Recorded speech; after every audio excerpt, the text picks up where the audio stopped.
Oh, okay. It's just outputting typically. Just for this video, I've set my the DCX to its PEQ filter, any filters and all that set to default. So it's passing through the THX monitor. It's passing through the THX monitor on processor mode. That meaning, even though there's a high frequency boost there, right, you can't see it. That meaning the high end up here would be elevated upward. It would be because it's got a high frequency boost, but here it's just like, that's all. When you see that elevation, that's on amp return signal. This is on processor signal. So I think I've done a video like this before, unless I can't even remember or got dementia. So you can still see the screen with the overlapping denim thing. It's the same as a Marantz. They share the same software, but load of rubbish AVR. Can barely do all the sound formats. So let's put the re-EQ on, or they call it cinema. Basically, you can almost mimic that with, say, maybe a 6 dB, a 6 dB Butterworth filter on the AVR. I'll turn it off. You can hear the sound. I'll turn it up a little bit higher. Listen to the whooshy, the sound.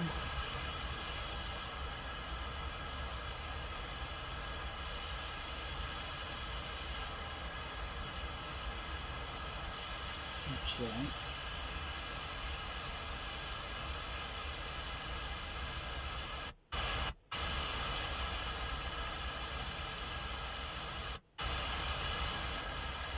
Right, I put a 6 dB filter on Butterworth. Notice the high end there dipped down a little bit. I'll turn it back off. And it's gone up. And I'll turn it back on. It's set at 20,000 kilohertz, so I'm going to dial it down. Okay, I'm going to dial it back.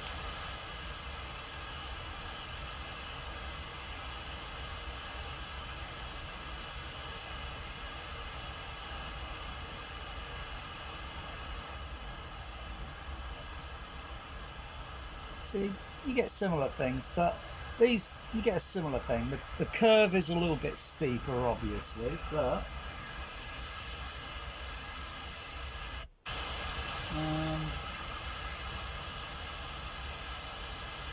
let's see, just hold a sec. Okay, let's try applying. I'll apply a high pass filter.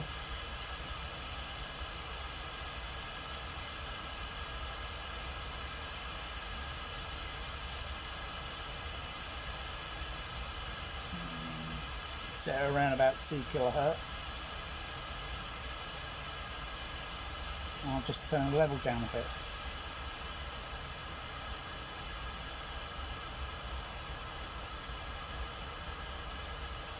And then I'll turn it off. And turn it back on again. I'll turn it off. And I'll try again, I'll turn the re-EQ thing on and off. So it drops down to about there. I'll turn it off. Turn the high pass filter on.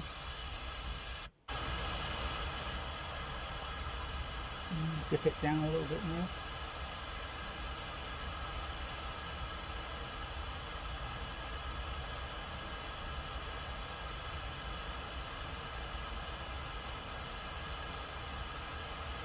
Only dipped down about 4 kilohertz, but notice the slope, the curve. But really, who cares? Now if I put the, I'll turn it off again.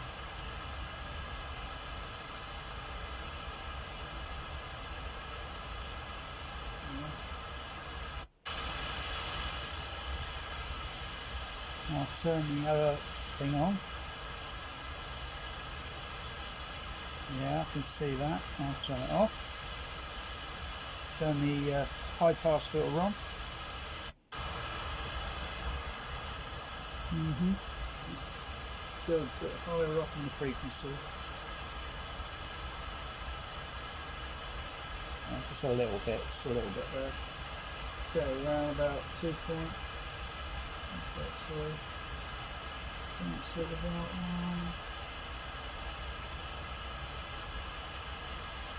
almost around 3 kilohertz. So, and if I put the re-EQ on,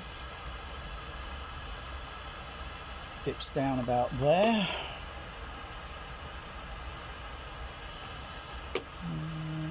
So let's put that there.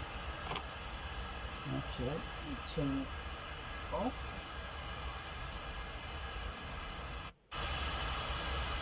Turn that off. Put the high pass filter back on.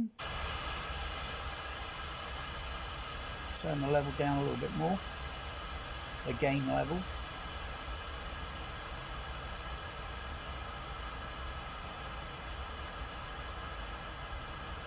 But notice the kink. It's a little bit more. You notice the shape there, the frequency, the shape. You could do that using. You could use. I believe it's a set of series of filters for such assigned for the kind of re-EQ sort of thing. Now I'll turn it off because I'll put my system back how it was.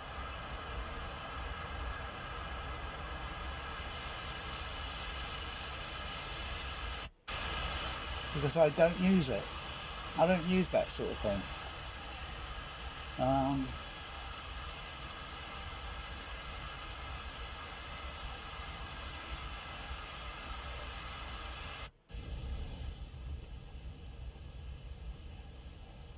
Put that back on. And of course all the gain levels and everything else are all set different. I had to readjust all the output levels and that, and you know, so I got it's a little bit more than this curve. It's a little bit more because that's only showing processor levels. It's a little bit more different-ish on the amp return, and that's for my THXIs only, you know, unless you got a professional THX. No, I'm not sharing. And then I do a little bit more extra boost leveling, etc. So I get all that powerful bass and that nice crisp, you know, Empire Strikes Back. I'll turn it back there, just you know, the sake of everyone else. But bloody hell, if you play that, it's just going to sound over bright. You know, you're going to be turning the bloody volume down. I can still play something through, but it's not going to sound anything like a cinema. It's going to sound like it's going to sound something like something else, I think. It's currently playing in the player. I think a bit of a overrated movie actually, Pearl Harbor Blu-ray. I think I'll eject it. I'll put something else in. Slow to 1/2 impulse power. Let's be friends. Oh, slowing to 1/2. Khan's got friends on his friends list. He wants to put set the Alpha Ocean Hills in their ears, make them do things. Communications have not been Aye, sir. So that's just without doing any other adjustments. It would explain a great many things. They're requesting communications, sir. So it's just the center channel playing. Let them eat static. They still haven't raised their shields. Raise ours.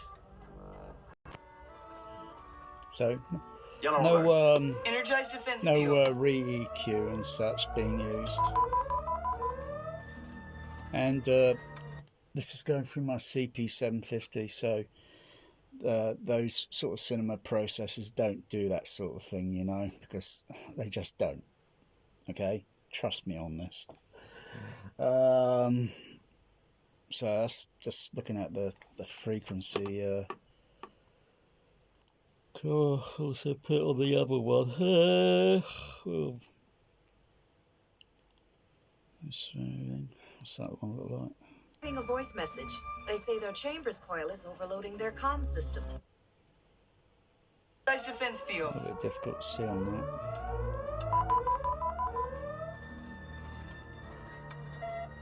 I'm getting a voice message. They say their chambers coil is overloading their comm system. Spock. Just listening to the sibilance of Uhura. Listening to the dialogue spoken. Be whether it's ADR, maybe. Very little production sound is, if it's any useful, it could be used, but mostly it's ADR. I'm getting a voice message. They say their chambers coil is overloading their comm system. Sounds okay. Defense It's not bending my ears. You tune the system, and then any sibilant sounds can be very very exaggerated sounding, so to speak. Like, we just don't go around going like that all the time now, do we? It's got to be there for a reason, because don't forget, you've got a screen in the way. You've got a projection screen in the way, okay? And then you got the screen speakers behind it, and then of course you get a slight frequency roll adjustment, and then that's got to be adjusted, and then it's got to make sure it's got to be adjusted so the surrounds channels speakers within the auditorium also have a timbre matching, tonal characteristic, or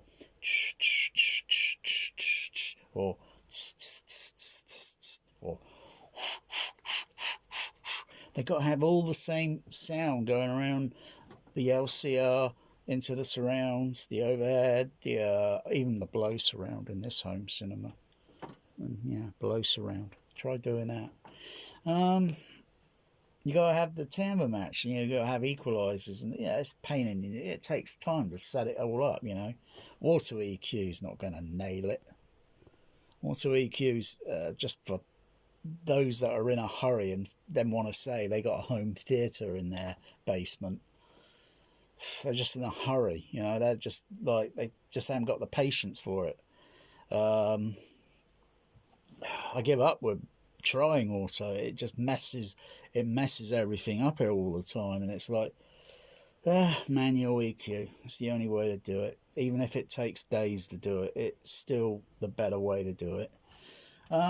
Plus it's a little bit more. It's a little bit more technical as well. When doing it with pink noise, there's so many ways of doing it. Everyone's got their own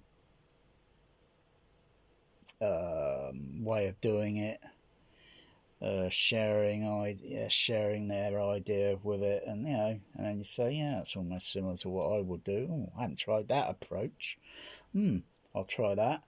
You know, because the goal is, at the end of the day, is getting the LCR, particularly matched speaker, to sound identically the same. And then when you take a speaker from this position, and then even if you move that single speaker, you don't have to have a speaker here, or let's just do 3 fingers, all right? Center channel, another there, and another there. You know, you just use one speaker, and then you just get someone to move it side along the what it sat on in front of the room, the stage or whatever, and you just move it. You can hear it changing. You know, the characteristic of the. Just as easy as I could put the camera phone up, playing the center channel pink noise, which I think I'll do.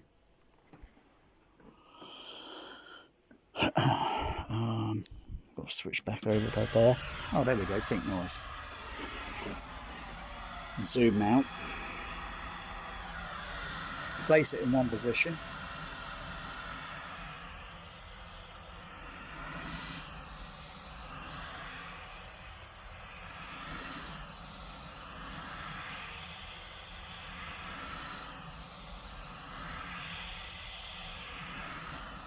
So I'm moving the camera side to side.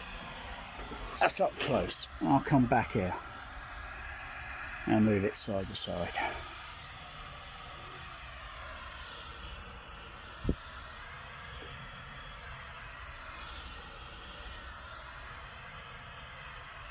And I'll go a little bit faster.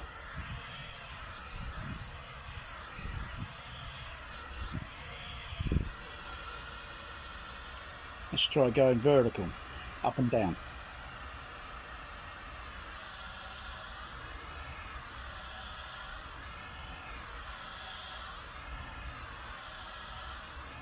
I'll go slower.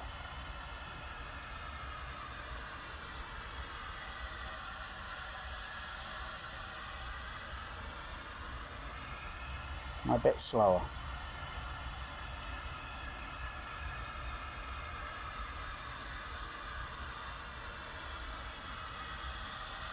I'll go faster.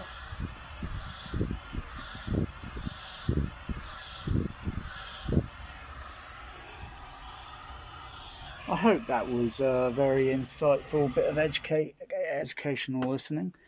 Most people wouldn't even think twice of that, or because getting the pink noise to sound the same through speaker to speaker to speaker, it's an art. It's an art that, man, just auto EQ just can't cut it. So you can get this direct. You can mess around with that until you're bloody blue in the face with it.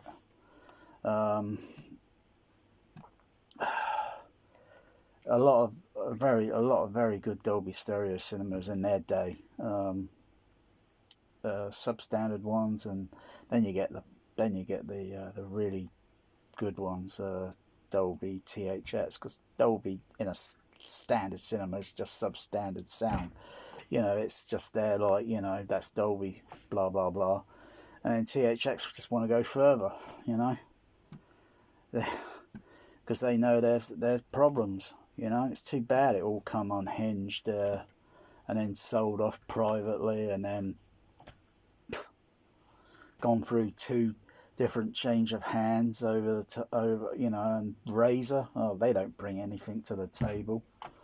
They're a load of donkeys. They're bloody computer bloody games. What, crying out loud. THX is just not what it is. THX, I don't think, would even last another 10 years. I mean, the THX cinemas are around today. There are very few of them. It's like there was a competitor, a HPS 4000, that came around a little bit earlier, high performance stereo 4000, John F. Allen, trying to put good sound quality into cinemas. He may not have the clout like George Lucas does, and there is a bit of a kind of, between the two of them. Used to be, but I guess John Allen's not sweating it much now. But then his system doesn't get around that much. There are none in the UK. The nearest to the UK, I think, is over that way, up north, a little bit over the Atlantic way, a little bit. I think Greenland or Iceland, somewhere up that way somewhere. I think that's if it's still there, so to speak. But I don't think he makes a big deal about it. None of this flipping. You got to pay THX a fee for a year. You got to do it 6 months and then pay it again for annually. And then if anything has come out of the parameters, if any, they don't vet it THX anymore, and you can't show the THX trailer. You can't have the THX poster on the auditorium. You can have the THX, the system itself is still in the projection room, but you just can't show the trailer and all that to show that your cinema. That was happening on and off quite a bit here in the UK. Some cinemas were just like noisy air conditioning, and I'm thinking, if I ever heard the air conditioning at the Empire Leicester Square, it never bothered me. I've heard far worse down here.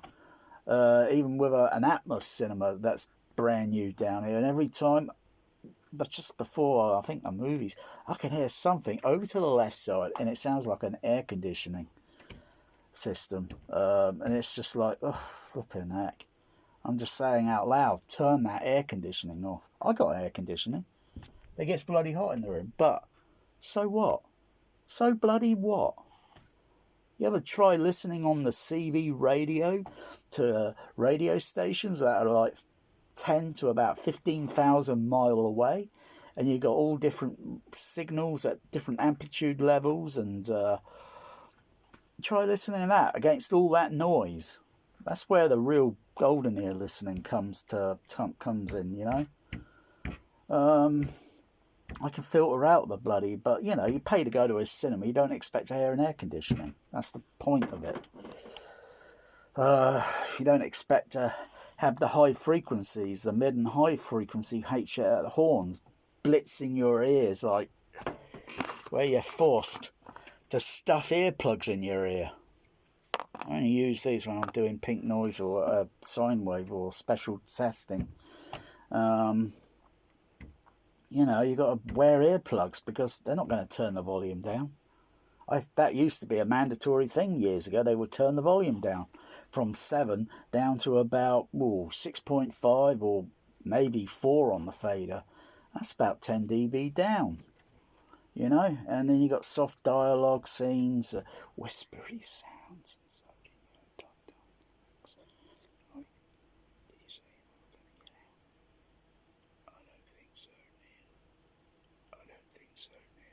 I'm just trying to reenact that scene from the movie Heat.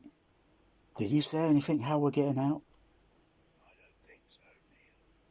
I don't think so, Neil. I mean, the dynamic range in that scene in the movie Heat, it's still a little bit exaggerated. And then you got most people that say they can't hear the dialogue, so you can't hear anything as much as like the bass note. Particularly, there's a good bass note in that center channel near to the end credits, just when the end credits are just about to start rolling, and you can't hear the character Neil going as he gradually, you know, you can't hear that. Bloody hell, I'm not surprised. I'm not really surprised. Most home theatres, nearly 99, I think 99% of most home theatres, home cinemas, probably can't even hear that because you're not even aware it's there. You think you got everything set up, you think, oh yeah, Odyssey's done all that, but even if your frequency response is perfect, still wouldn't make much difference because you got to look at the levels of the movie, what it's doing, and it's like, couldn't they have balanced this a little bit better? Because it's a little bit over. It's all over the bloody place. It's an okay mix, but it's a bit over. It's all over the place, particularly with the LCR. Sometimes I make a specific customized adjustment so it would play back as good as it can be. So.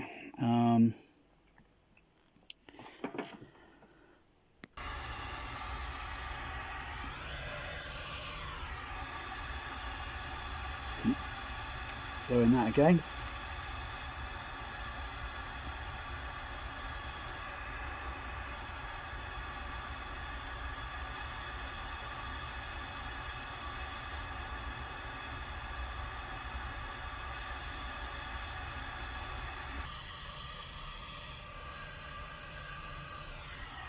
Let's turn that pink noise off.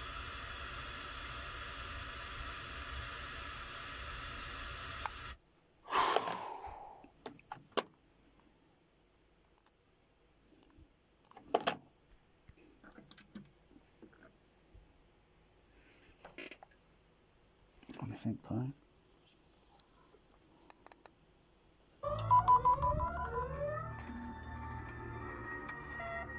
I'm getting a voice message. They say their chambers coil is overloading their comm system. Spock, scanning. Their coil emissions are normal.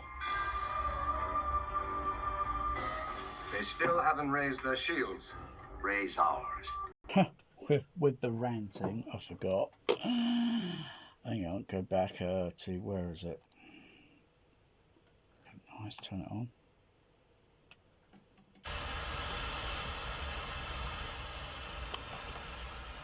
Oh yeah, so here.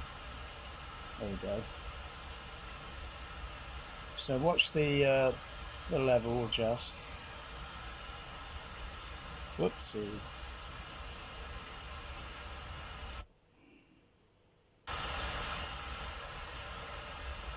So it's put a little bit of a boost down here between roughly, I would say it's roughly between 1.5 kilohertz. It's probably got a wide bandwidth filter. Okay, go back on. I bloody hate this demo, it's a load of rubbish. Go to medium level.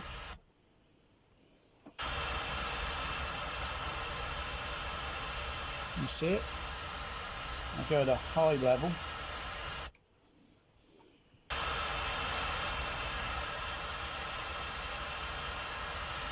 Let's go to and turn the re-EQ on. And it looks like that. I'll just move that out of the way a little bit. So you want me to do that again? Yeah? Yeah? Because must I do everything? Must I always do everything for everybody? You know why? Because none of you out there have faced the working end of an actual 35mm projector and done actual cinema projection. Must I always do everything? Crying out loud. I don't know. I just don't know. I'm kidding, all right? I'm bloody kidding, so chill out. Take your chill pills. Yeah? That's what you always say, you Americans, isn't it? Yeah? Well, I'm saying now, take your goddamn chill pills. Okay. So that back on, right? So turn the re-EQ off.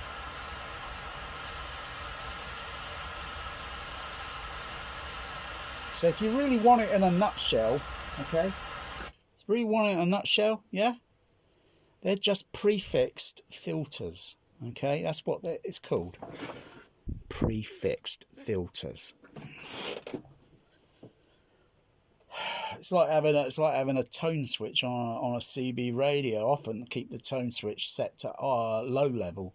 I could switch it to high level, but I just usually keep it low level because I use a JBL Control 1 monitor, so I can have the sounding better than the actual CB radio speaker itself, where it sounds very tinny because it reverberant or resonant frequency is the other one, because it's in a box that's not treated and not dampened, so it's got a certain shrilly sound. Yeah.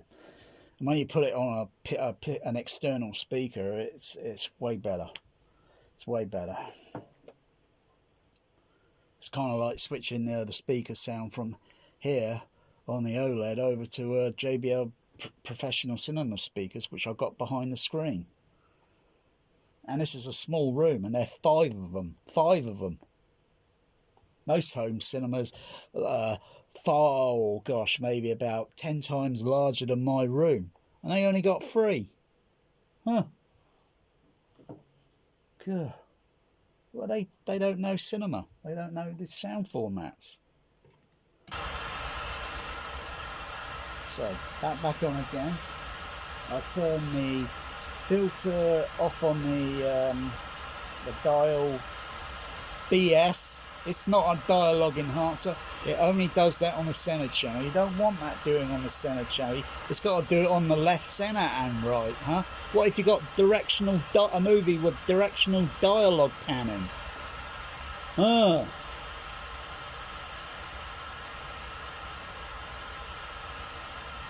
Should go down to medium. I'll just go back to high and just put this in position here. to around about there, I think. Go down to medium. Go down to low. And turn it off.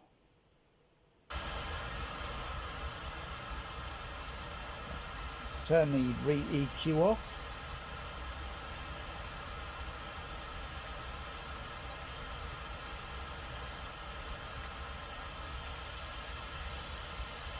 There. Now, does it make the bloody movie any better? No, not really. It's just a load of it's just a load of snake oil. It's a totally unnecessary feature. Oh dear, and it don't do anything for these surround speakers or anything, because the re-EQ only adjusts the frequency for the LCR. Because the home THX priority technology thing, blah blah blah, that's a different sort of thing, and I don't really like the home THX. I don't like what it does to the right surround channel, where the pink noise sounds like it's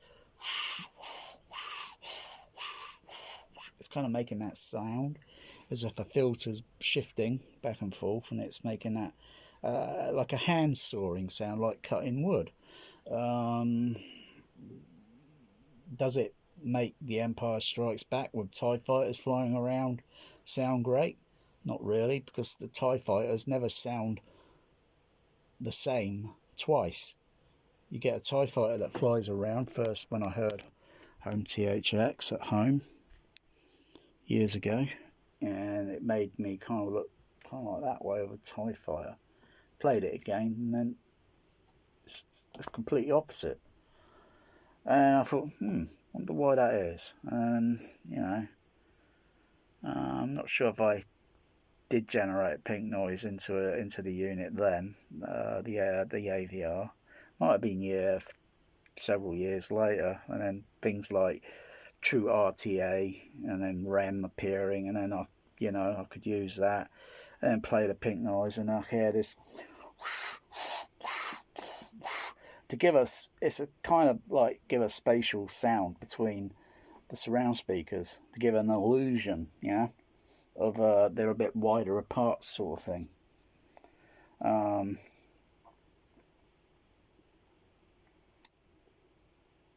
But it is in a way, it's kind of good. But I used the professional version today, so I'm more used to how hearing, listening, feeling it at several decent THX cinemas that don't exist anymore. Pity, really, because all the Atmos, what's around now, load of rubbish. It's not even. I couldn't even compare it to Sense Around. Sense Around would just blitz Dolby Atmos. It would just blitz it on the bass level. That is, even if it's if it's a sound generated, it would just blitz it because that played back at a specific ridiculous sound pressure and the bass. If you ain't experienced Sense Around, you got no idea. In the large rooms, so you see car hi-fi doing all this and hair floating around. So what? That doesn't happen in the real world unless you got a blimmin' windy weather and your hair blows around. And it sounds more natural, and you can use your phone and it doesn't distort the sound unless you've got mufflers around because if I do this, blow into the side of the one speaker on the left side, you hear how bloody annoying that sounds. Yeah, it's because most people, they got all their gear technique and they don't know how to set the bloody mic gain levels or have an equalizer and put, to try and kind of capture some approximation of that in a car without that stupid sound. Doesn't interest me. I've been in rooms way larger than that, and it's natural, and it's just pressing against my body. Feels like like my cat walking across me with the paws pressing in. That's what THX was like at the High Wycombe in Buckinghamshire. I kid you not. I kid you not. Arachnophobia. Yeah, never mind about spiders crawling around. Yeah. Ugh. Yeah. So I hope that was a little, a bit of a rant as well, because I like ranting, because what else? Bloody hell, might as well rant.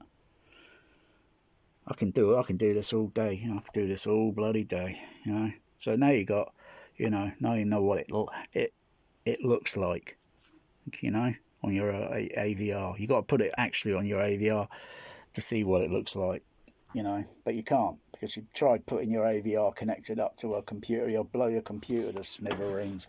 You've got to buy yourself, say, something cheap like a booth monitor, where you can connect the speaker outputs that are still connected to your speakers, and just have another wire connecting to the booth monitor, and you connect it to the amplifier return, and then you can have a lead coming out from the booth monitor. It's called the test output, and then you can connect that to your computer without blowing your computer to smithereens.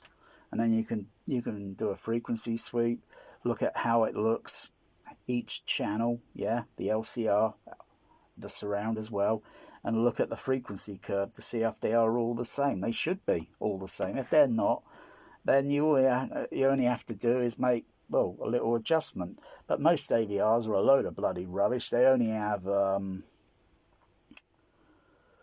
this bloody 0.5 or 1 dB step.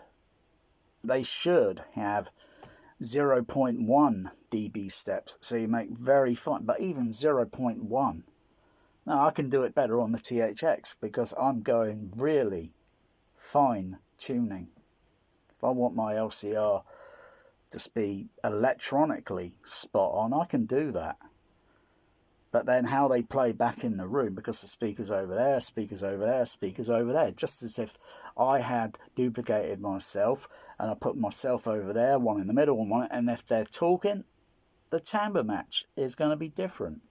But it's the nature of the room and everything, And then you go outdoors, where it's wide open. You haven't got any confines of like boundary surfaces, walls, ceiling. You got a ground plane, a floor, ground level. That's it.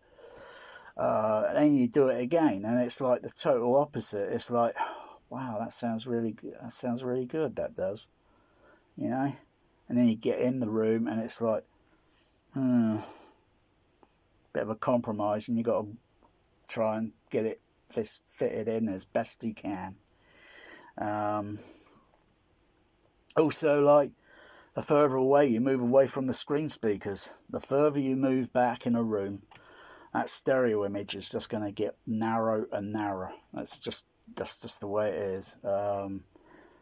You can get it to be like this, kind of like HPS or like THX, seat to seat consistency, is and that's just based on the directivity of the bass drivers, the HF horns, and their frequency range coverage on off axes, and angling the positioning and getting, like, because hearing good stereo like at the Empire Leicester Square in a large premier sized auditorium and sat 20 meters back, that's 20 meters, that's halfway back in the auditorium, the so-called reference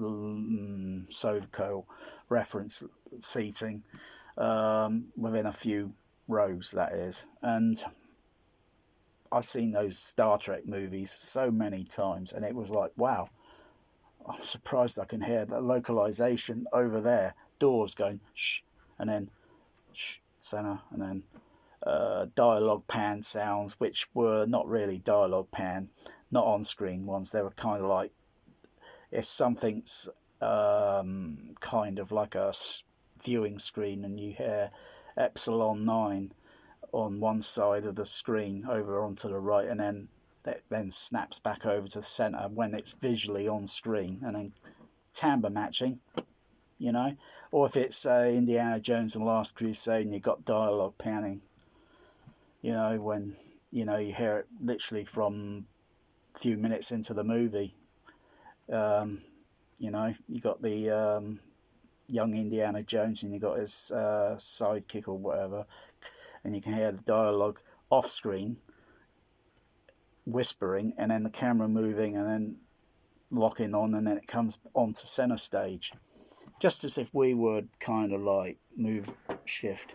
You hear someone talking over there, a bit more onto your this side. Of course, there will be a little bit on that side, with depending on the room environment, you get a reflection. If it were outdoors, it would be a little bit different, because there's really not much on this side for the sound to reflect, because there's nothing there. It's open.